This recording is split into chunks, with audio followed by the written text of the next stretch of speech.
Garoppolo. Thrown down. Brian Burns gets there. Spider-Man. What a pass rush by Burns. See how quickly he got to the edge and got This is Desmond Johnson on the Bleav and Carolina Panthers podcast, here on the Bleav Podcast Network, the #1 podcast network for professionals. Do you Bleav? If you enjoy the show, please subscribe and rate the show on iTunes. We're available in your favorite directories: iTunes, Spotify, Google Play, Stitcher, Luminary, and TuneIn. You can also find us at Bleav.com and at Bleav Podcast on Twitter.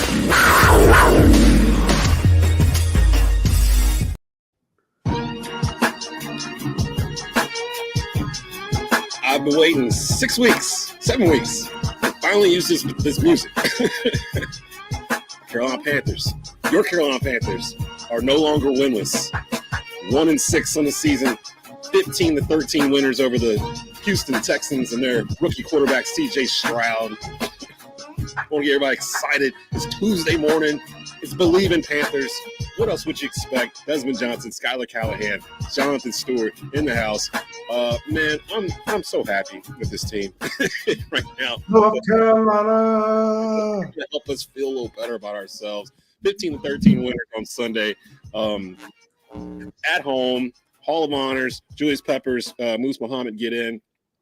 Good day all around. Just a good day. Now, granted, some things could have went a little bit better, but we got the dub, which is what we were looking for. We'll go to the box score. We'll check that as well. Panthers, next game up. Panthers taking on the Colts this Sunday, hosting that one as well. We got the Bleav in Colts host coming in around 11:15. They'll give us a preview of that. Of course, we're going to check the box score on this one. The trade deadline is today at 4 o'clock. We've got a couple of guys on our quote-unquote hit list, like guys that wouldn't mind if they do get traded off and we pick a little something up on the back end. And Schuyler actually has a list of guys most likely to be traded. So talk a little about that as well. And we're going to get into this offensive line. They gave up 6 sacks on Sunday to a team that I think didn't have like hardly any sacks coming into the game. We gotta fix whatever's going on there. Of course, we're live. Of course, if you want to participate in the show, you can go to the YouTube channel over at youtube.com/@Tobacco Road Sports Radio, or on the Facebook watch page at the Tobacco Road Sports Radio page. Bleav in Panthers Twitter. I believe you can go there as well. And you can comment just like Panther Pickle C3. Stewart, we need a great lead blocking fullback, maybe trade for all Ravens, Patrick Ricard. I don't even know who that is, but he sounds like a fullback. Whoever. Got a fullback name, Patrick. Yeah. Patrick. I'm happier than Huggy Bear at a happy hour. Says Clay Wright. Jamie Rev is checking in as well. What do you all think about what? Adrian Peterson wants to return. How old is Adrian Peterson? 38. He's 38 years old. He's 38. Yeah. I bet he still looks great too. Yeah, like Herschel Walker. You know how Herschel Walker's running around like 50. He look like he still play. I feel like he can. I definitely feel like if Adrian Peterson wanted to suit up for a game behind an offensive line that had it, yeah. Dallas. But I'm not gonna put Adrian Peterson behind an offensive line that's trying to figure it out. Us. I want my man to walk away from the game. Yeah, right. Enjoy life, Adrian Peterson. Enjoy life, man. We're worried about coming. You want to go and who's the best offensive line in the league right now? Eagles. Yeah, the Eagles. They're pretty good. Yeah, if you want to go over there and run behind them, have at it. Yeah, but if you want to go to like Carolina, Charlotte, I don't know if it's a good idea, AP. I don't know. But before we get to the box score, a quick word from our sponsors over at BetOnline. The last of the major pro sports leagues kicks off this week, and BetOnline is your top sport for all your NBA action this season with Major League Baseball postseason, NFL, college football, and NHL all in full swing. BetOnline is your #1 source for wagering news, odds, trends, and predictions. Get everything NBA at your fingertips with both desktop and mobile access for every sport anytime. Head to BetOnline today. That's a typo. Head to BetOnline today to get in on the action. Don't forget to use your promo code Bleav, BLEAV, to receive your 50% welcome bonus on your first deposit. BetOnline, where the game starts. And where we normally start is the box score from the previous game. I was just telling Schuyler backstage, I didn't realize that James Harden got traded while I was sleeping last night to the Clippers. I thought he didn't want to play with Russell Westbrook. Remember, he's on that team. Like, I thought he was trying to get away from him, and he's been traded back to the same squad where Russell is like twice in the past 4 years. So I don't even know how that's going to work with Paul George, James Harden, Russell Westbrook, Kawhi Leonard. That's almost the same player, like times 4. So I don't know. They all play the same. I don't know. So that's the NBA. That's back in the house. Sounds like they got too many little guys. Yeah, it just, man, I want old school Joel Embiid's. I want centers, back to the basket type basketball, and that's not coming. Oh, back. you a Clippers fan? No, I'm Lakers all day. Oh, okay. Yeah, Clippers are like the little brother. They'll never. The Clippers, as long as they exist, you starting to sound like you had too much to say about these Clippers. Yeah, I don't. I don't care for them. They're in the same building. They're renting with us. Go to Stone Stadium. The box score: Texans, Panthers. Panthers win 15-13, going to 1-6 in the season, 1-2 at home. The Texans dropped to 3-4. Can we start off with this whole CJ Stroud versus Bryce Young thing? Because it felt like that's what we were hearing from everybody going into the game that had doubts about Bryce Young, and Bryce Young outplayed CJ Stroud. Now, granted, I didn't think CJ Stroud played a bad game, but it felt like the defense was extra salty on Sunday, which I kind of predicted. I thought they might be a little bit more up for this game because it was CJ Stroud on the other side. 16 for 24, only threw for 140 yards, 81.9 rating on the day, QBR 72. We got 2 sacks on CJ. Bryce, 22 for 31, 235, throwing it down the field a little bit longer with a touchdown, no interceptions, 103.6 rating. But 6 sacks by the offensive line, and let's just start right there. What are we doing? What do we need to do? What can be fixed with the offensive line? Hey, listen, I'm gonna tell you this: we got the best quarterback in the league that can play under stress. Because that's what we saw on Sunday. We saw Bryce Young play a brilliant game. And within himself, you know what I'm saying? I was looking if anybody looked at Jimmy G last night, the Raiders, yeah. I literally sat there and watched that game last night only because I was like, man, I wonder if he's gonna escape the pocket. Is he going to make something happen, or is he just gonna sit up there and act like he got the best line in the NFL right now? At some point you gotta just nut up, man, and figure that out, because you're not helping your team win. You're supposed to manage the game, and part of management is understanding who's in front of you, who's around you, and how you gonna get the ball out.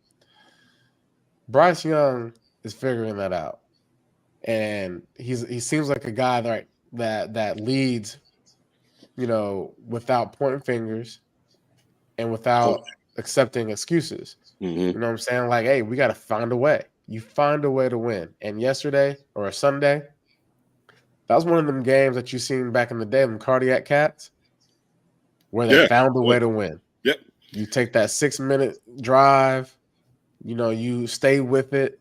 It's ugly. You're getting 2 yards here, 3 yards there. You dump it out to the running back. He fight for the extra yards. Thielen comes up with a great catch. Great.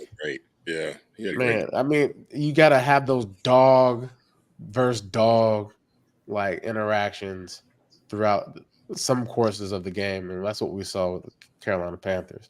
I'm glad you mentioned cardiac cats, because Sunday was the first game this whole season while the game was going on where I was like, we're going to figure out a way to win this game. It had that vibe to it. Even though we were down most of the game and it was never out of pocket, but especially fourth quarter. We got to the fourth quarter, I was like, we can win this game.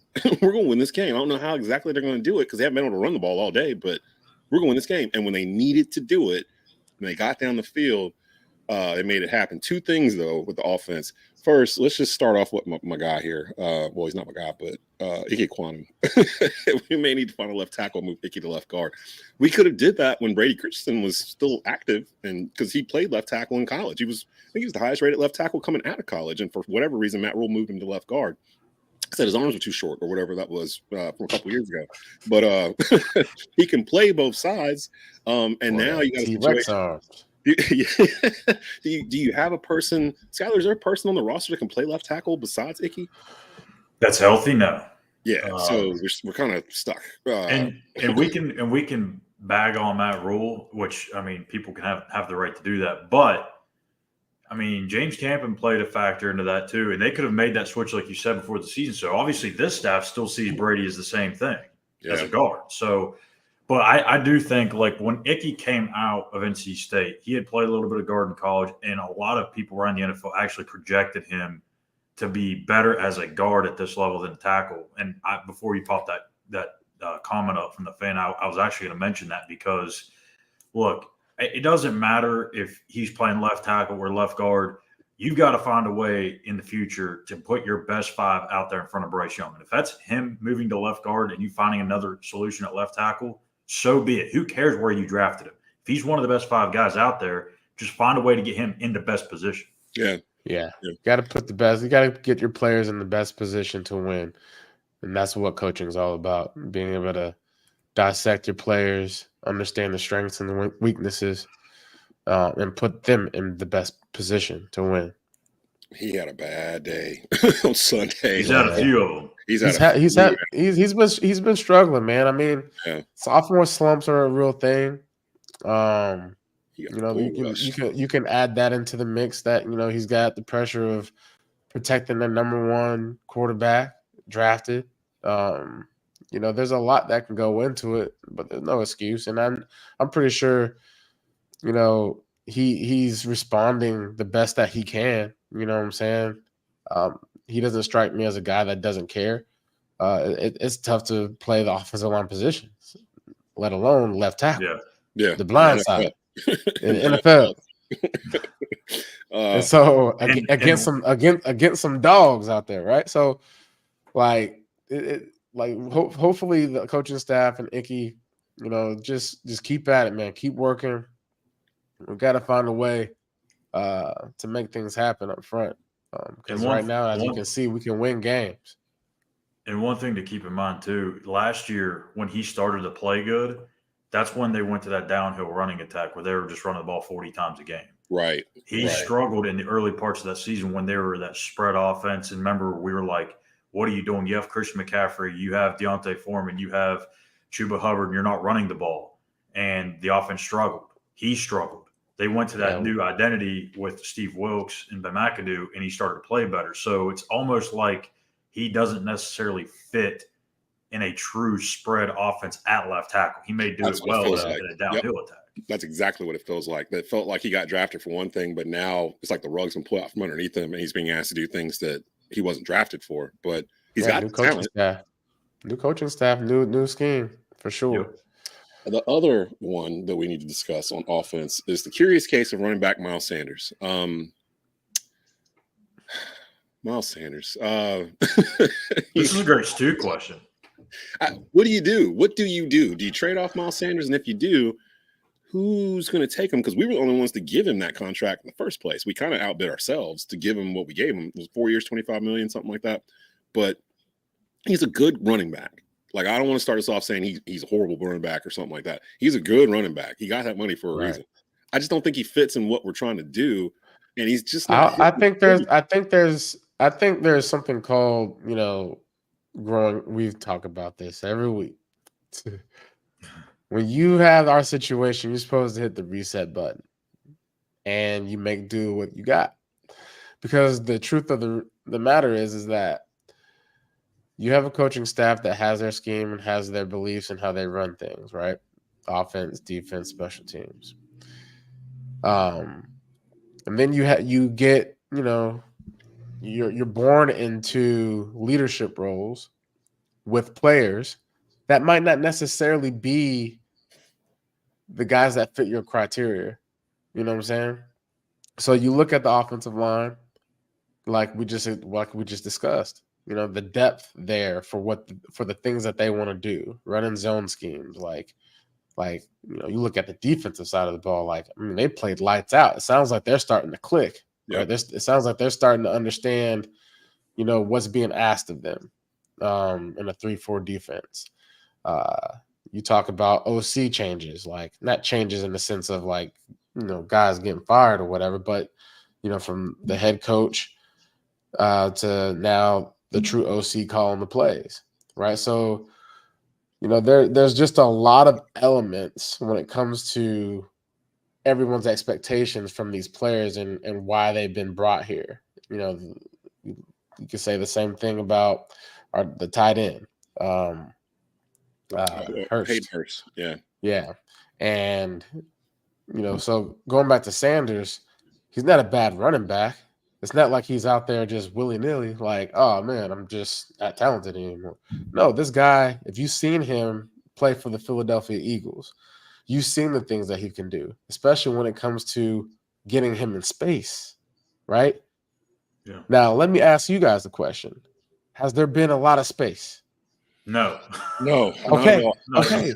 So if there's no space for him to do what he has been brought here to do, then we can't go back and forth with this whole thing of Miles Sanders Miles Sanders is still the standard as far as the type of running back that you want in the backfield. But so is Chuba Hubbard, right? Chuba Hubbard and Miles Sanders, you can see the complete difference in how they run.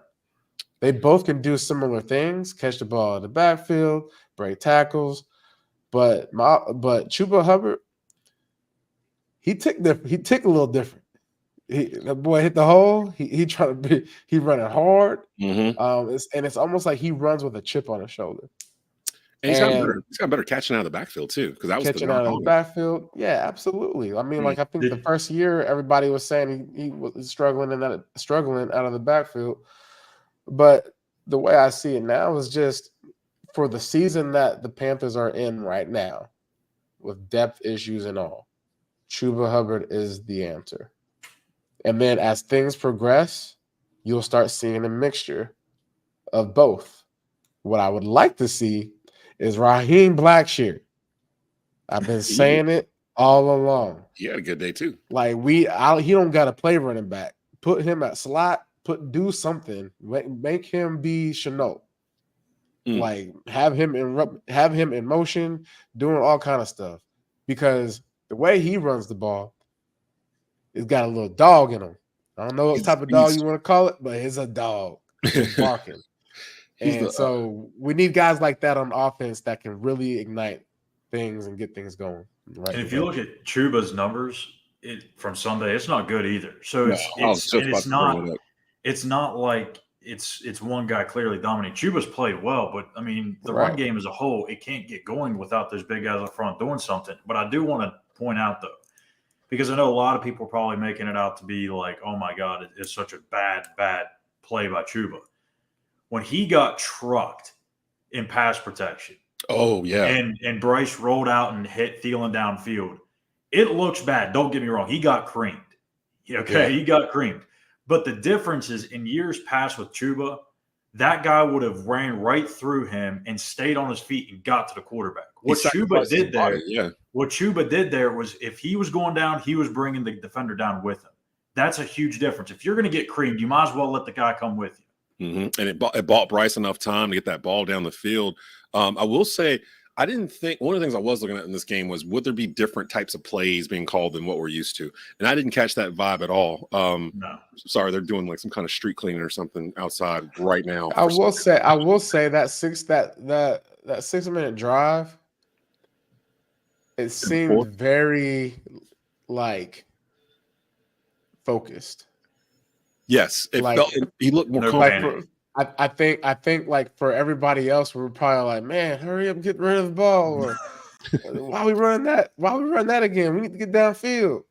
Like they had a plan and they stuck with it. And so I think kudos to the OC for just really understanding what was at stake and what he had in his pocket, and what he knew that he was going to be able to deliver with Bryce Young.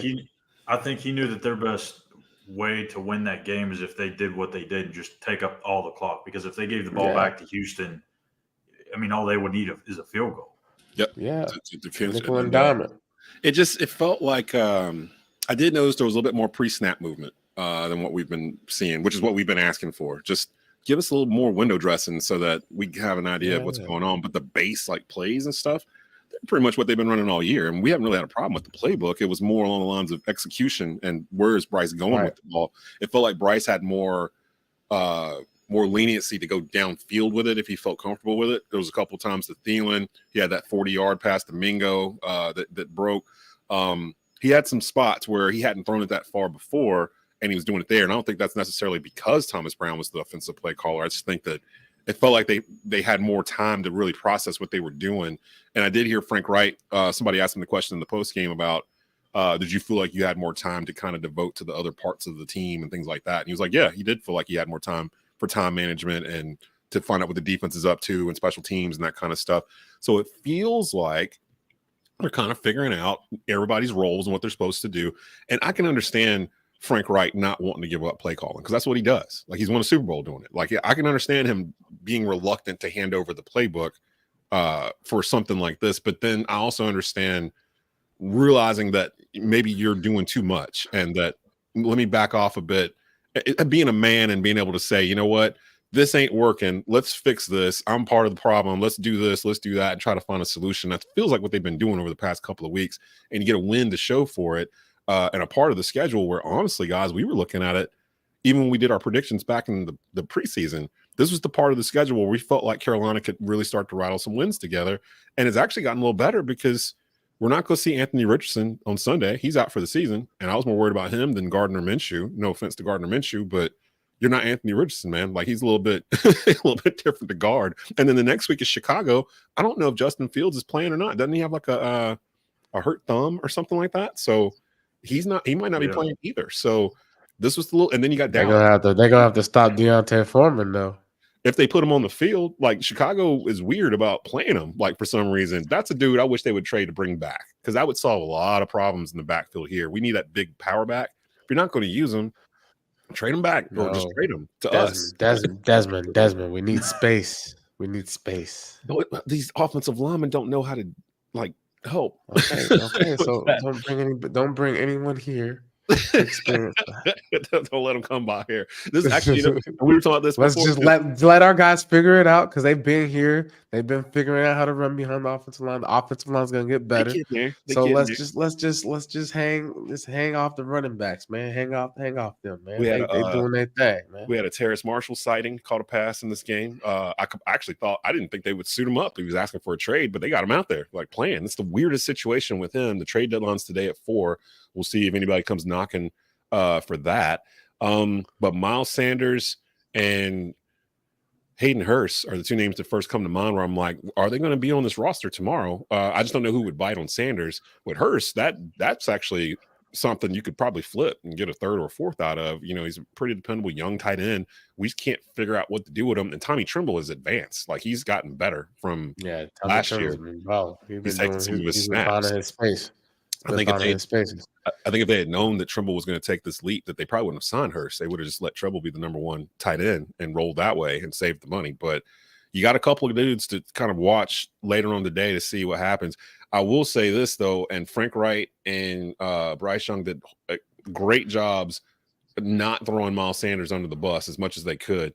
That 4th and 2 on that drive in the fourth quarter where Bryce is thrown it to Thielen, and Sanders ran the wrong route and almost like ran in the way of the route. Like, that would have, can you imagine if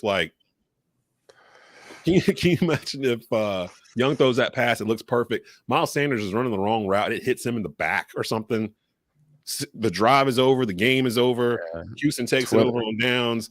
And you got to go in that press box, or you got to go in that post game and explain what the hell just happened. Why is Miles Sanders running randomly across this route? It's like, because he ran Twitter X or whatever X Twitter. I'm never been all up on it. Never. I'm calling it Twitter forever until it dies. I'm never calling it X. Get you, Elon Musk. I ain't doing it. Can't buy me. I'm calling it Twitter. Man, shout out to the kicker, Eddie Pinero. Eddie man, Money. Look, every time I see Panera, I think of Panera Bread. I don't know why. But, man, look, Panera Bread, y'all need to go ahead and give this man a deal. Sign him up, man. Sign up Eddie Pinero for a Panera Bread deal. Corporate, if y'all hear this message, reach out to his agent or me. Y'all need to sign that deal because my man's coming in clutch. Hold on. My man's coming in clutch. We got some Just like the news. Chipotle chicken sandwiches. We got some new. The Panera sandwiches are expensive for what you get. Paying $14 for a little sandwich like that. That's why he needed. That's why he needed a deal, so that way he get it for free. Get it for free. Panthers Pickle announced a blockbuster. The Dolphins are trading running back Jay Ajayi to the Eagles. Huh? Isn't he good? He's pretty good. I don't think Jay Ajayi is playing anymore. I was about to say Jay Ajayi. Yeah, boy, that's a long time ago. You're bringing in come on. College in Jay. What the college Ajayi go to? Boise.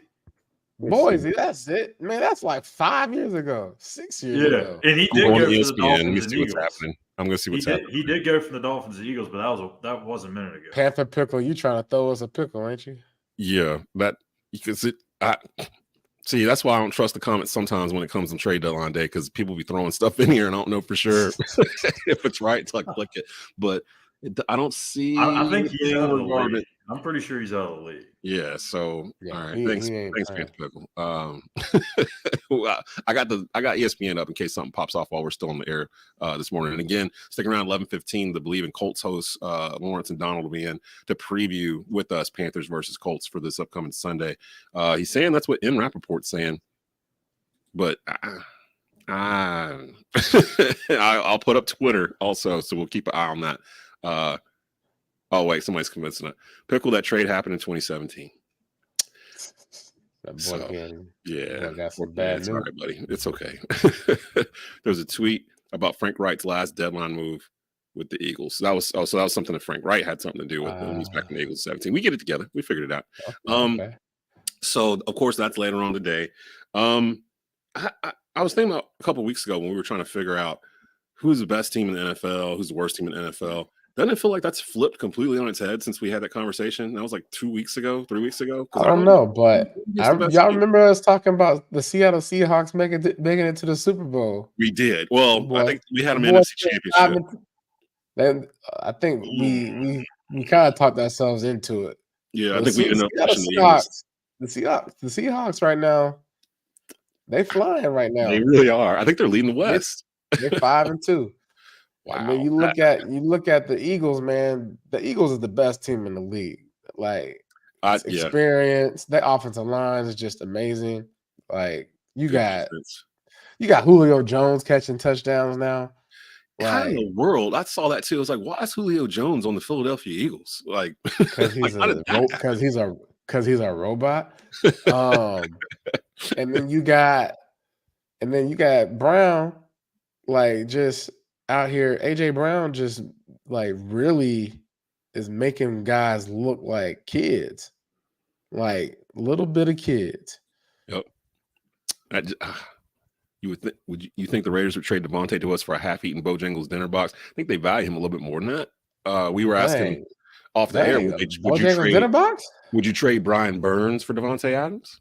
And that was the question we were talking about before we came on. Yeah, we talked about it earlier. But I have to retract. I was gonna say because Stu was kind of like, "Yep." I was talking crazy earlier. I was a little sleepy. I mean, Burns is 25. I will say this though. Whatever the GM Scott Fitty thought was necessary to bring Devontae Adams in, I wouldn't be mad at it. I don't even know. But I would have some type of way. I would feel some type of way if they tried to put Brian Burns in that discussion. Especially after everything they've said, like the past year. He's non-tradable. When's our next first-round draft pick? 2025. So not this year, but next year, or not next season, but the season after. I'll give up the next 2 free NFL draft picks we got. For Devontae? Yeah. You'd give up a 25 and a 26? And I tell you why, because we got a lot of money in the bag coming up here shortly. And I feel like first rounders, like it's hit or miss, right? It's not gonna make or break you at this point. I think now in this day and age in the league, you're gonna go after your guys in free agency. And so, I mean, if you build a solid team, guys are gonna want to play here. You feel me? Yeah. And so, free agency, man. If you look around the league, I mean, besides the Detroit Lions, they've been balling on NFL draft picks. I mean, last night they have four of their draft picks out there balling. Gibbs out there balling, running all over the place. We didn't even see Gibbs play them. I don't think. I think he was hurt. Yeah, that was good. Not good that he was hurt, but good we didn't see him. Yeah, he was out there making people look crazy last night. Detroit's 6-2. I don't think they're that far off from Philly, to be honest, in terms of if they. Yeah, we already talked about this. If they see each other, Philly gonna be like, "Hey, look, little brother, I done told you to sit down. You gotta wait your turn. Wait your turn, now, boy." You kind of say the same about Seattle too, but I don't know the 49ers. I don't know. Pete Carroll been there though. You know what's funny? And actually, I didn't even think with everything that happened over Sunday and us getting the win or whatever, I didn't think I was going to have any reason to be mad about anything. I'm gonna tell you why we mad, son. What happened to all of the Steve Wilks fans that have been going on and on through this season that Steve Wilks should have been the head coach of the Carolina Panthers? They have disappeared over the past 3 weeks, and they've done so because of the 49ers defense. The 49ers defense has fallen off a cliff, and there's zero reason for it to happen when you look at who they have on defense. The only thing that has changed is Steve Wilks is the defensive coordinator of the San Francisco 49ers, and it feels like he's starting to feel the heat a little bit. He's just like, yeah, I get it. I know we're not doing what we normally do. We'll get it fixed. The 49ers are 5-3, and they've lost 3 straight.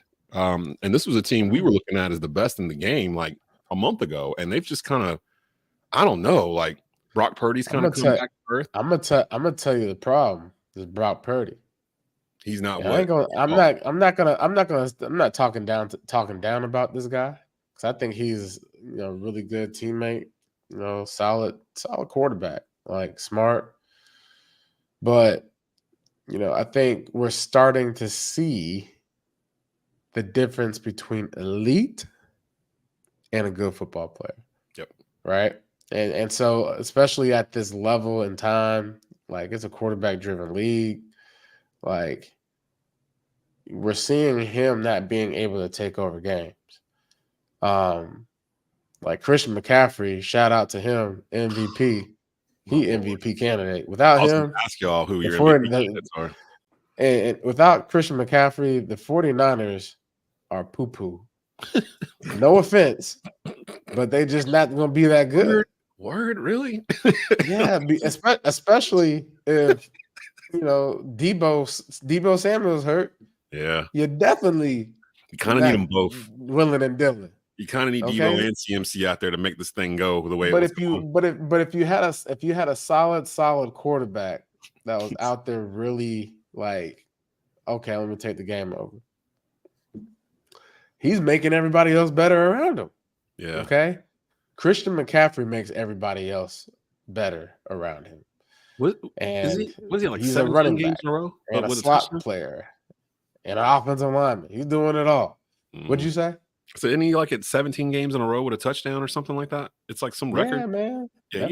Man. Listen, that man is out here like willing and dealing. And some of y'all wanted to trade CMC. He's injury prone. He's too expensive. Blah, blah, blah, blah. Yeah, blah, blah, blah, blah, blah. Now look at you. I'm really happy that he was there for the Niners, though, because he out there in the Sunshine State with all that good marketing opportunities. Wait, that's not over there by his old college. Well, Sunshine State's Florida. That's not California. I know man. You know what I meant. You know what I meant when I said Sunshine.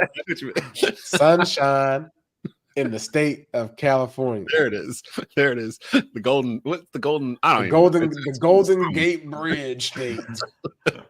But no, I'm happy for him. Even though, again, it feels like the 49ers are kind of like doing like this a little bit because of the Brock Purdy situation. They traded off. But maybe Debo Samuels comes back and Brock Purdy is Purdy.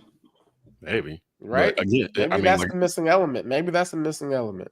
Who in the AFC? Because to me, I'm looking at Jacksonville, who was another team in the preseason when we were doing our picks. We kind of looked at as a team that could move up. They've won 5 straight. They're 6-2. A sneaky one that I think like no one pays attention to, even myself. Baltimore's kind of starting to get going here. Looking real nice. They've won 3 straight, 6-2, leading the AFC North.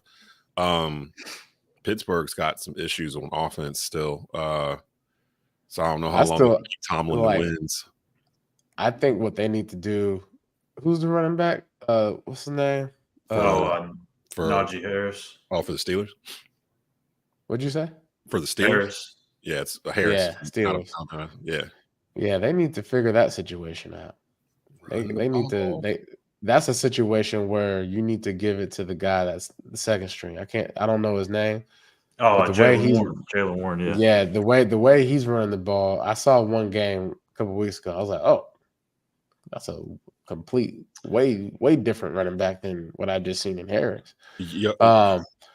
But don't count Steelers out though, because Steelers can be that team in December. That's an interesting division because all of them are above 500 right now. Keep an eye on Cincinnati. They do this every year. They've won 3 straight. They're 4-3. They always start out slow, it feels like, and then they pick up as the season goes. Joe Burrow is Joe Burrow. He's back. Yeah, Joe Burrow looked real good. Yeah, keep an eye on them. And He's Miami running the ball and stuff. And then Miami. Nah, I don't believe in Miami anymore. No.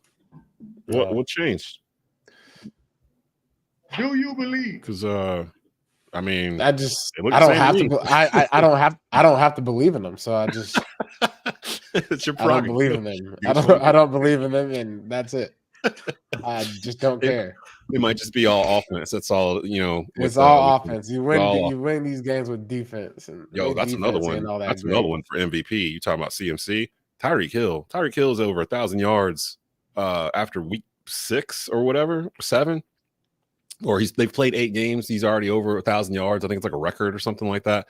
Tyreek Hill probably needs to be up there MVP. It feels weird that these MVP candidates are not quarterbacks, because I'm trying to think of who's the first quarterback you would put as an MVP candidate, because usually it's a quarterback award. But I'm thinking CMC, Tyreek Hill. Those are the first 2 names that come to mind when I think of the MVP race this year. It could be Lamar Jackson. Ooh, maybe Joe Burrow. We talked about him. Joe Burrow. Coming back. He struggled the first few weeks. He's got a long way to get his numbers up. But Lamar Jackson, without legitimately, we can say without Lamar Jackson on the Baltimore Ravens. Oh, who are the Baltimore terrible. Ravens? Remember, I gave that stat. I don't remember what it is now, but the Ravens have some crazy regular season record with Lamar Jackson starting. Like, I think they've only lost it was something crazy, like 12 games or something over like 5 years, like with him as the starting quarterback in the regular season. Like, that's ridiculous.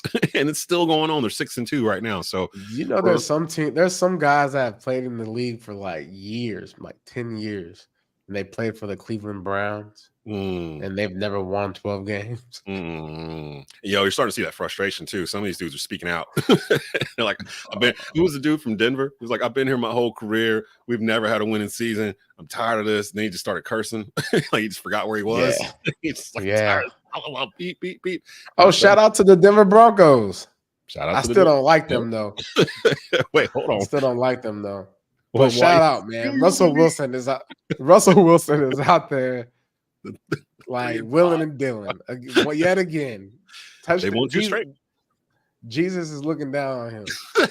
They're 2 straight. They're 3-5. This is a team that got 70 dropped on them a couple of weeks ago. Like, right, and they beat the Chiefs. They just beat the Chiefs. Yo, I don't know what happened, and I don't know if was Mahomes sick or something? I thought somebody told me he had the flu or something. Yeah, sick and tired. Maybe Taylor Swift didn't show. I think Taylor Swift didn't show. Did y'all see the Broncos at the end of the game play the Taylor Swift song? No.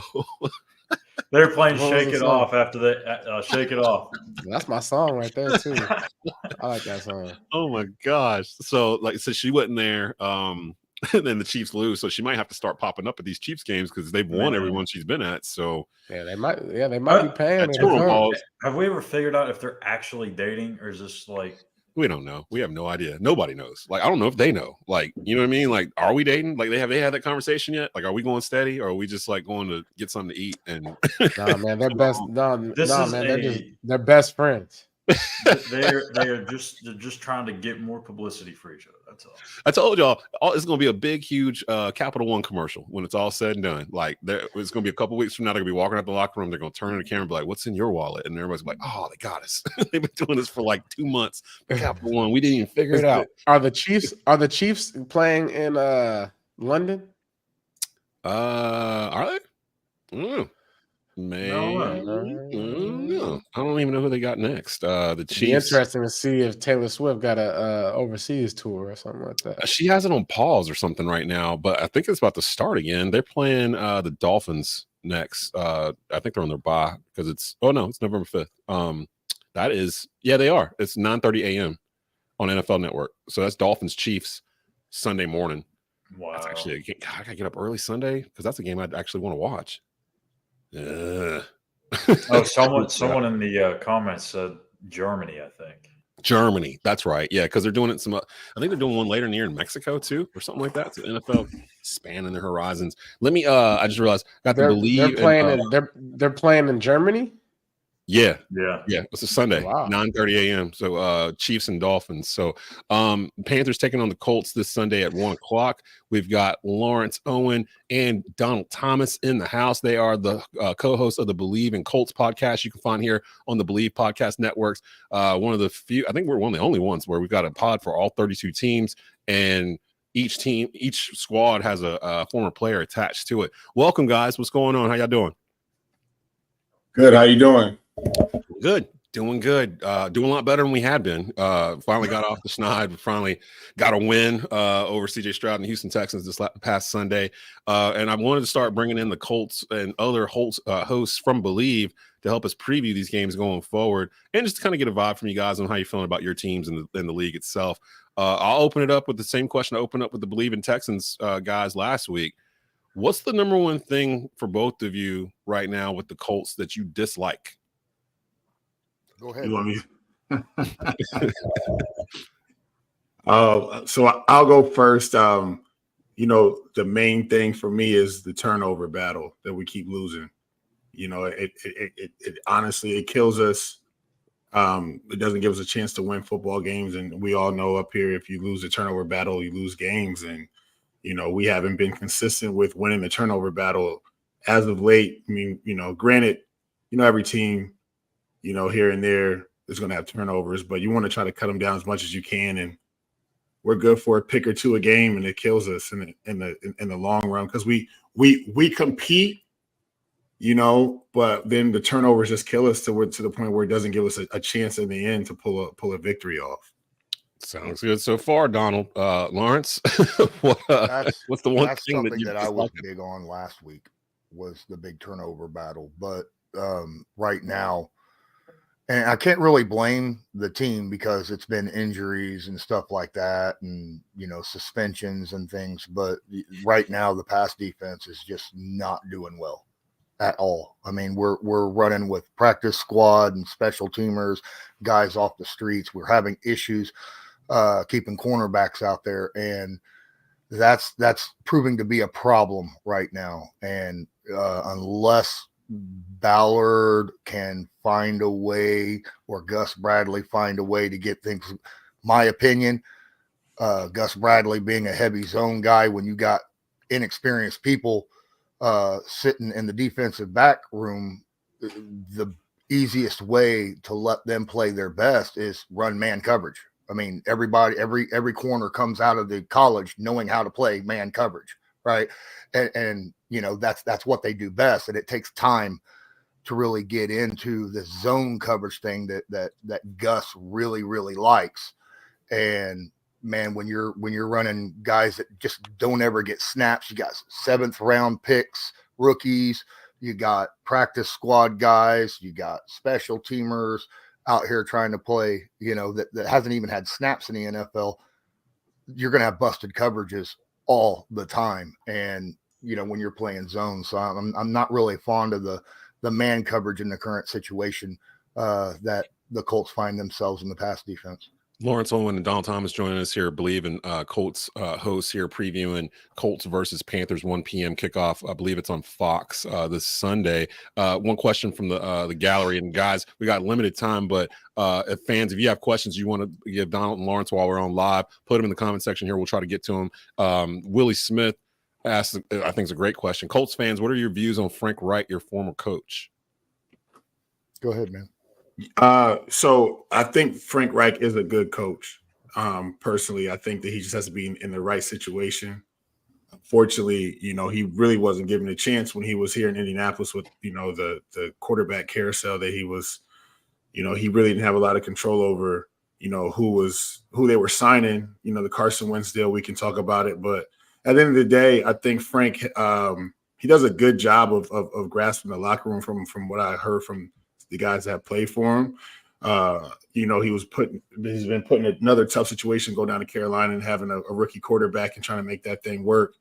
So, overall, I think he's done a decent job at coaching. His record doesn't reflect it. But as you can see, you guys grabbing a win last week. He keeps guys motivated, keeps guys still wanting to fight, still being early in the season.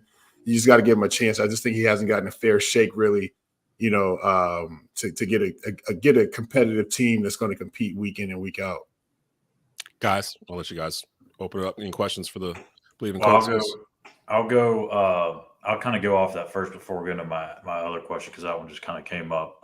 So in terms of the Colts fan base, where were they with Frank Reich? Were they done with him? Were they really ready to move on, or did they really want him to stick around and be the guy?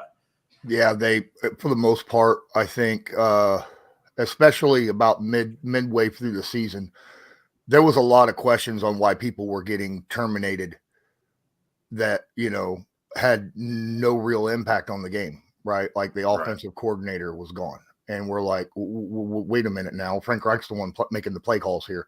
He's the one doing all the offense. Why, what's going on here?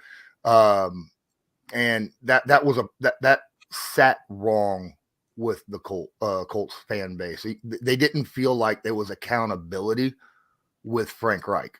And great, players coach, guy make players run through a brick wall for you, but when there was no accountability on the flip side of it, then Colts fans was having a bit of an issue with Frank in that situation. But yeah, some of them thought the way Donald feels, didn't have a fair shake, and wanted to get him a rookie to work with, for a couple of years and see how he develops, because that's what's supposed to be his forte. And he never got that, never got a consistent quarterback. And they felt like, he probably should have had a little bit more time. And the other thing I wanted to ask you guys, and I asked a similar question to the Texans guys last week, but you guys were in a little different situation. They could have had Bryce or CJ. You guys probably knew you were going to either take Anthony Richardson or maybe a shot in the dark on Will Levis that early. Did you feel like Anthony Richardson was the guy from the start that you guys wanted, the Colts fans wanted, the Colts wanted themselves? What did you think about that whole draft process and the quarterback situation there, number 4? I'll let Donald run. Well, I personally didn't think Anthony Richardson was going to end up in Indianapolis. If it was up to me, it would have been Stroud. I just think he had in my personal opinion, I think he had the best college career. When you look at it from a whole, like Bryce Young, you can hide behind Alabama and the system, and they just roll over teams in college. But I just thought overall, but I knew that those two were going to be gone. And so, everybody was saying Will was going to slip to the, late first round. And I just feel like Anthony Richardson got drafted off of what he did at the combine in his private workouts. It wasn't a body of work from Florida, because, I know, which is weird, is a lot of Florida alum that live up here in Indy, and they all said the same thing about him being inaccurate. He's got an arm, blah, blah, blah, but he's not, the guy for it. And I really didn't see him being that, that quarterback that was going to be, the guy to take the franchise to the next level. Unfortunately, that's just my personal opinion. I think a lot of people were shocked with it, but I just feel like when you look at analytically where we were at in the draft, when you look at the analytics of what he did in his workouts and how he tested out, that it was just a thing that it was going to be, you had to take him. Like, you couldn't pass that up. There's a shot in the dark. And unfortunately, since Luck, right, it's just been, here in Indy, Colts fans have been, looking for that next Peyton Manning. And quite honestly, like, you don't get those kind of guys that come around once in a lifetime. So, I personally would have loved to see the Colts go after a veteran quarterback more aggressively. You know, there were some that were out there that I felt like could have slid in that were younger instead of getting guys that are like 35, 36 years old, that, you know, can't throw a ball through a wet paper bag. You know what I'm saying? But at the end of the day, I'm not the one, you know, calling the shots. But I just feel like you can get a Garoppolo-ish kind of guy, right? Like, you know what I'm saying? Like, give him with some tread left on the tires, you know, to try to righten the ship. Because like at this point, you trying to put everything, you know, in the basket of a rookie quarterback that hasn't proven himself, or a guy that's his ship has sailed and he's just, you know, we can go. You guys know Matt Ryan, Carson Wentz. That thing was a joke. Donald, I can tell you one thing that I disagree on is Jimmy G. Yeah, no. That's why I said Garoppolo-ish. Garoppolo-ish. I would have went for Carr. I don't want no Garoppolo-ish. So look, check it out. Hold on, let me say this one thing. But Donald. Yeah. Oh, go ahead. No, I've been on this not Buddy Baker. That's an agent. Tampa Bay. My guy, Lawrence, help me out here. You talking about Baker Mayfield. Baker.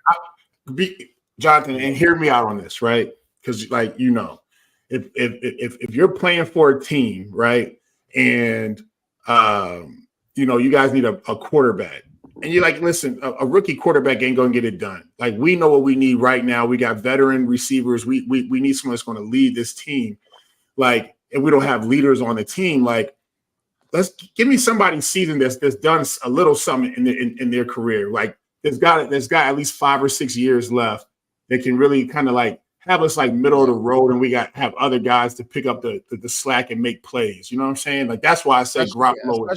Especially in the locker room and the meeting rooms and stuff like that, being able to have guys to kind of, you know, sound off and give second opinions and make sure we're on the same page. Like a Baker Mayfield type, somebody like that. Yeah, Derek Carr, Baker Mayfield, like, you know what I'm saying? Like, more aggressive. Like, I just feel like I don't know why we do it, but we go for these old guys, and now we go from one extreme to the other. We go from super old guys that, like, realistically, like, come on, man, to rookies that we're like, I don't even know what this dude's really going to do, because at quarterback, you could be a monster in college and come to the league and be straight trash. Like, it's truly a crapshoot when you think about it. When at the quarterback position, like, you never know what you're going to get, honestly. So who do you have? You have Gardner Minshew starting right now, right? Yeah, correct. So what are your thoughts on him? And give me your thoughts on this upcoming Sunday. If he throws for 300 yards, you know what's going to happen. Y'all going to lose. I saw some stats. That's the scary thing, right? Because I like Gardner Minshew if he throws between 20 and 30 times a game. You know, any more than that, and you're flirting with fire. That's a problem. The Colts need to have 20 to 30 carries from the running back position with Gardner Minshew, right? At least that's my opinion, especially when you got a running back room the way it's sitting. But Gardner's a guy, you know, everybody in the locker room loves him. He's got a good attitude. He's actually pretty accurate for the most part, and you know, he's got some ability to him for the most part. I mean, just like Baker. Is right? that like you have that every once in a while? About every 15 throws that he throws, you look at it and go, "What was that?" So Baker's got a better arm than Minshew. Don't get me wrong, but I'm just saying that whole where were you throwing that football? Right. So that's a problem with Minshew. Didn't see it as much this past week. He did have that one really bad pick that I honestly believe that he threw it to the wrong side of Pittman. You know, if he'd have thrown it to the left side of Pittman, that's a touchdown. Throws it to the right side, he'd throw it right to the corner. You know, and you're like, what in the world are you doing? So he's like the Cologne and Anchorman. He's like Sex Panther, where it's like 80% of the time it works every time. so that's the problem I'm catching when you're describing. It's like he's accurate most of the time, but most of the time he's going to get it there. He doesn't have a super cannon for an arm though. That's a situation. You know, he's not going to. The biggest hurt, in my opinion, is when he goes downfield. You better have some open green grass where he can throw and lead the receiver, because he's not going to put that, you know, between two defenders 25, 30 yards downfield. He's just not going to do it. You got Shouldn't it else be to- standard for quarterbacks to hit the deep ball? at this Like, level? especially, Yeah. yeah. Ask It Jimmy. should be Ask Jimmy it should be a Garoppolo that, standard because, check down pass. I'm really frustrated with this Jimmy G thing. Devontae No, Last Adams night, frustrated with Jimmy G thing. I was really watching this game to see if he was really going to be that bad. And He it was. just bad. It was bad. He Just was. lost He was. Devontae Adams on the sideline. But Like Donald, he I is got a question. verbalizing. Donald, you being first of all, I don't know what you're doing to be working out to where y'all be just losing weight like this. Y'all know, he used to be an offensive guard. Yeah, a lot of hard work. A lot of hard work. That boy out there like eating rocks. But They all do this though. As soon as they retire, that weight just melts off. Like literally, like Jordan Rose, like he's like half the size he was before. Yeah, but I he's still was stacked, man. 60 I pounds. feel like that. If it wasn't for being how many pounds? 60. Wow. And how long? Shoot, when I started losing weight like 2017, like the day of the solar eclipse. Like I was like, all right, this is it. And so like I just threw everything out the house, and like literally I lost 30 pounds in a month. And then it's just kind of been gradual since then. Like, like I'll be like, all right, let me lose 5 more. Let me do this, change my diet up type stuff. I just was tired of being fat, honestly. I wanted to go on vacation, take my shirt off and be comfortable. Not be that guy with the t-shirt on in the pool, I hear you. Yeah. Go ahead, show that off, man. Shout out to you, man. No more walking around, man. So no more walking around eating peanut butter sandwiches all day. And for real. Gosh, but man, my question though is, we got some offensive line issues. We've had depth, guys getting injured. We just got Austin Corbett back. Right, Desmond? Yeah. yes, he played Sunday. Yeah, so he's back. And really want to talk about, Icky, our left tackle. He's, last year he had a great season. And really, I just want you to talk to our fans and calm them down in the sense of, the process. You have a new offensive, coordinator, got a new coaching staff, and you got depth issues, right? You're learning a lot. So, like, from the offensive line position, you've played there. You played around guys that have struggled, that shouldn't struggle. Or you played around guys that should struggle, but somehow rose to the occasion. Talk us through what you might be able to, like, identify with in the sense of what Icky's going through right now. So when you have a new coordinator, when you're learning essentially kind of a new offense, there's a lot of like little nuances that change the offensive line, and a lot of people don't realize. But a lot of people don't realize just like the small things that they change as far as blocking schemes go, or just the calls, just like the verbiage and all that kind of stuff. And honestly, you got a whole new regime, a whole new coach and all that coming in, and you got to prove yourself to them as well, right? And so like when you play for a certain coaching staff, they believe in you. You have super confidence when you go out there, to opposed to you don't know if these guys really believe in you anymore, or they're kind of like you don't feel like you're their guy, right? And so that all plays a part into like a young guy's like development. And so when you look at a guy like that, especially at that left tackle position, that's the money spot.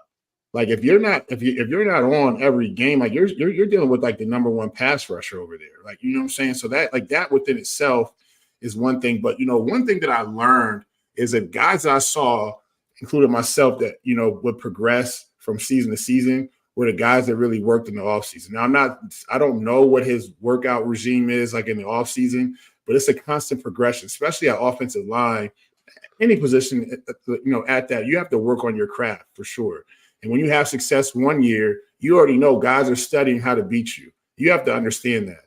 And so when it comes to it, a guy's confidence can really get rattled when he gets beat multiple times by one person or multiple games, where you got to have a coach that can really get through to your players. That's why I say position coaches are so important, because they can really talk to that player and get the best out of them and help them understand, like, listen, you know what you can do. You know why you're here. And so it's still relatively early in the season, right? We're through the first quarter, what have you. But, for him, he's just got to understand and go back to his roots of how he got there and why he's there.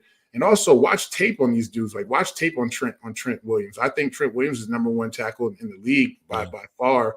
Like watch what these guys do. And if that's not your skill set, find somebody that's comparable to that in order to be successful. But at the same time, the coaching staff has to do things to make their guys successful, right? So if you switch something up from last year to this year, and you know that this guy he struggles in outside zone, you can't keep running outside zone to his side. You know what I'm saying? You can't do certain things. You can't ask him to on his double teams if he's not strong with the double teams. We can't keep running power counter to his side. Like we're struggling there, right? So we have to find ways that this is going to be your guy that's going to be starting. And I know the depth and all that, he's probably the best guy for that job right now on your roster.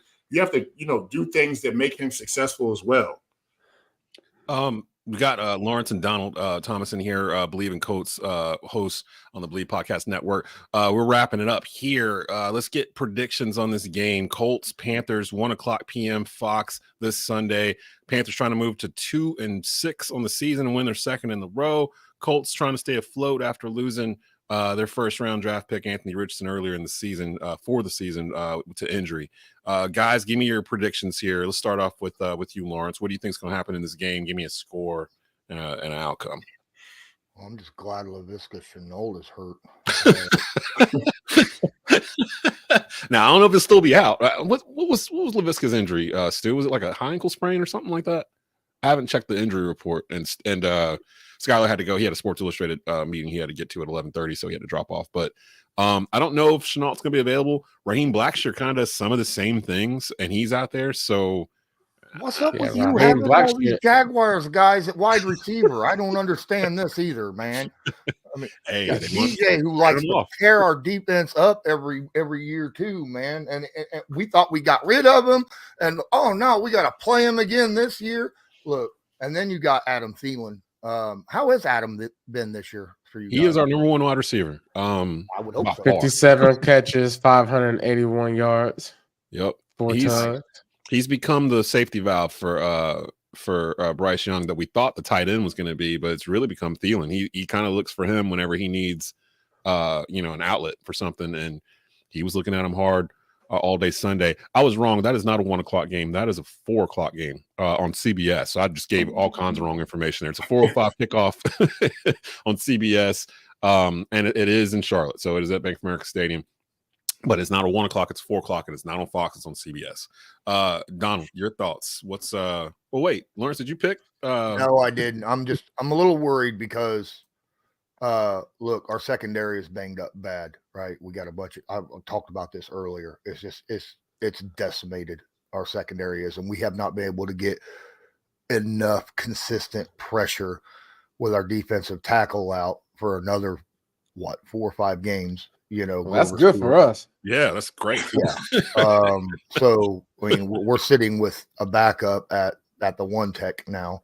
So we as a Colt fan, it's a little bit worrisome on the pass rush, defending the pass, getting the pass rush, and covering wide receivers, because that goes hand in hand. So that's a little bit worrisome. I feel like the Panthers could probably score a little bit on the Colts through the air until the Colts can get this fixed, which I don't see it happening anytime soon until some guys come back from injury. This is different from last week, because last week the Bleav and Texans host came in here like they threw a party. Well, and look what happened. Because every team is an NFL team, right? Exactly. I mean, so come on. You try to kill us with lack of confidence? No, I'm very serious. Now, I feel like our offense will put a lot of points on the board. Okay, our only team that scored 20 points or more in every game this year. Our offense is fine. That's a good note right there. Have some turnover issues, but we move the ball and score. I feel like this could be a very high scoring game. I feel like, again, something like 33-36. We get up in the 30s. I'm ecstatic. I don't think we've done it at all. Dude, I love your wide receiving core. If Shenault was healthy, it'd be scary. So, and against our cornerbacks right now, the only thing is if Bradley decides to blitz for the second time this year. Wow. Because that's the thing. You want to get pressure on a rookie quarterback generally. I think Bryce was like 8 for 10 against the blitz. Yeah, this past Sunday, he's actually pretty good. I believe that. I believe sees that. it coming. But at the same time, he probably wouldn't be expecting it because the Colts blitz the least amount of any team in the league, right? Hey, the Texans had the least amount of sacks going to Sunday, and they ended up with 6 coming out of Charlotte. So, all right. Yeah, Donald, what's your thoughts here? We're going to score a lot of points. The question is, can we stop you guys from scoring a lot of points? And I don't see that happening. So I'm going 34-31. I'm still going to say the Colts are going to squeak it out. We have to win the turnover battle. But like I said, we do score pretty quickly. We're good for a score and opening drive for the most part this year. And we get a little stagnant, and then we pick it back up in the second half. So I'm going to say 34-31. Like Morris said, we're banged up, and the interior defense is questionable. So there are yards to be had up front.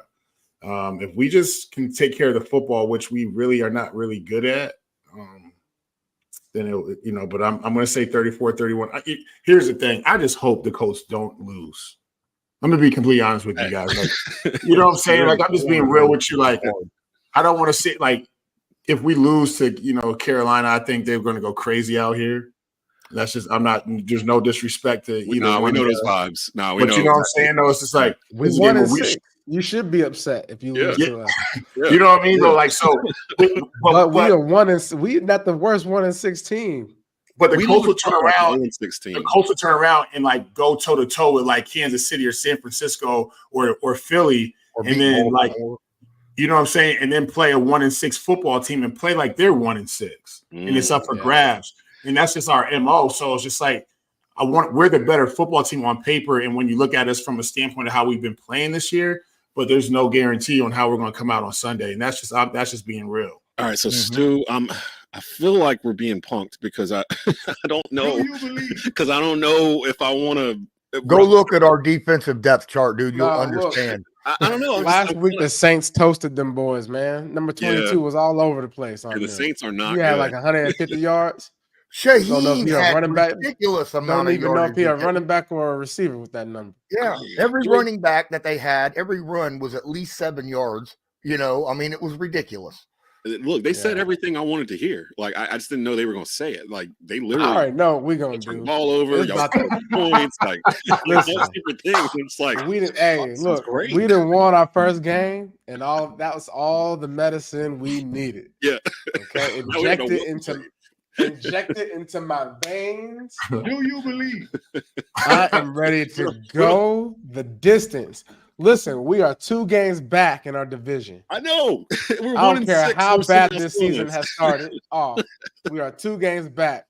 You know what the Falcons are capable of. Their history always proves they can start off 10-1. They're going to lose the last 4 games, 5 games. And be out of it, whatever, So I just saw a thing where the Saints and the Vikings are talking about maybe trading Jameson Winston. See, they already given up. They don't even care anymore. So it's like, and in Tampa, who knows what's going on with Tampa? Like they're just like here, like every week. Becker we trust. But look, the Carolina Panthers in these Colts. Look, I'm gonna say this: we're not gonna have the opportunity to score that many times, but when we do. We're going to. And the reason why I say we're not going to have the opportunity because y'all going to run the ball. Yeah. Y'all going to run the ball really well. Okay, because y'all got some dogs. You got Zach Moss. First name is Zach, right? Yeah. Jonathan Taylor. And then Jonathan Taylor. So, I mean, if y'all stick to that solution, which y'all will, y'all going to be in it. But we're going to win the game. I'm going to go 31. Only 30s. Where all these points coming from? 31-24. Wow. And I'm giving y'all I'm giving y'all 24 because you got some dogs in the backfield that might break them. I don't know about all this 31-point nonsense because I'm going 31 because Bryce Young, this last game that he had, it was a confidence game. I see it. You know what I'm saying? Him against CJ Stroud, that's over with. Okay. Oh, we have a 6-minute drive down the field and we got to kick a field goal. Oh, I can do that while getting blasted in the backfield. A running game. We need you to run the ball at the end of the game. No matter how it looks, we need you to do it. They did it. So now the offensive line is like, okay, we did something, right? Despite how the season's gone.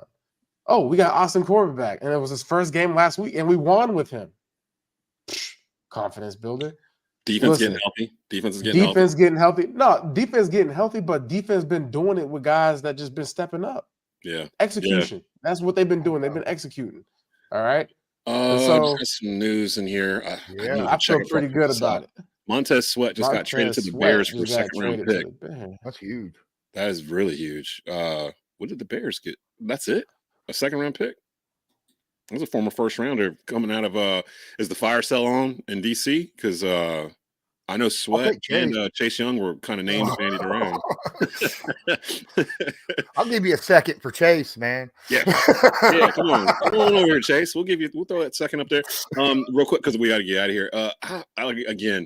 I can't see this Panther team exploding for 30 points yet, and I know all three of you said 30 something to something. I think more like 24-17. Like it'll become more of a defensive type game. I'm going to go with the Panthers too because it's at home. So you're saying the Panthers will be the first team all year to hold the Colts under 20? I think they could. With the front seven that they have. If they can put pressure on Minshew with Brian Burns, Frankie Louvu. Now they are a little banged up. Justin Houston didn't finish the game. I think he's injured. And a couple other guys there. But Derek Brown, they've got the front seven to kind of rattle him a little bit. If the Colts decide to throw it more and they're going to pass it and give them time to pin their ears back and go hunt, then I think that can affect the game and they can, cause some 3-and-outs and things of that sort. But if to Stu's point, if the Colts decide to run the ball, our run defense isn't exactly the greatest. They could kind of find a avenue there to stay on the field with the running backs that you have, and your offensive line is actually pretty good. So I could see the Colts kind of playing keep away a little bit on offense. All that's going to affect the game and the scores itself. So I don't think either team's going to get to 30, but I'm going to pick Panthers 24-17, and I don't think it's going to feel close. I feel like the Panthers will get out early. The Colts might make it look good towards the end, but I don't know. I just feel like the Panthers have turned a page. We've been watching them each week. Like they haven't been an 0-6 team. They were 0-6, but they didn't feel like an 0-6 team. They felt like they were figuring things out on the fly. And now this homestand, you got some things figured out in the coaching situation. So I don't know. I feel pretty good about the Panthers going into this game. But we'll see. And the Colts got to travel. And it's a late afternoon game. Yeah, it's a late afternoon game now too. I was gonna be in the hotel room like, man, hurry up! Gotta play the Panthers today. They 1-6. Hurry up! Let's go and get me out of here. 3 hours. That is how it happens too. Yeah, exactly. You know what it is. Man, we playing the Cleveland Browns today. Got smacked by the Cleveland Browns. Yep. So, guys, tell them where they can find your pod episodes and everything. For especially going forward here. Well, obviously you can find Donald and I on Twitter. Donald, you're what at VD Thomas _64. And my cat is playing with my camera. Sorry about that. That's not an earthquake. I was like, what is going on? I'm at Colts _law. And you can find obviously our audio podcast on Bleav, right? And anywhere you listen to audio podcasts, and you can check out our video stuff on YouTube on my channel, Lawrence Owen. Appreciate you having us on. Yeah, man. And if you guys have opportunity this Thursday, we usually do our previews on Thursday. If you guys have time in the morning, I don't know. Just hit us. Let us know. We all are running around doing stuff, especially this time of the year with all these sports overlapping. But Thursdays are actually my record day, so I'm usually in and out of the studio. So yeah, just hit me, let me know, and I might be able to come through and help preview this game. So, but we're gonna go ahead and get out of here. Again, presented by Bet Online. Bleav in Carolina Panthers every Tuesday in season. 4:05 kickoff, CBS. Panthers, Colts, Bank of America Stadium. Just saw the weather's gonna be like in the 60s or whatnot. So it should be a good fall day to go out and watch some football. And two teams trying to get after it. So Definitely check that out. We'll be back next week for Schuyler Callihan, for Jonathan Stewart, for Donald Thomas and Lawrence Owen. I'm Desmond Johnson. You've been watching and listening to the Bleav in Carolina Panthers podcast here on Bleav Podcast Networks. Keep pounding.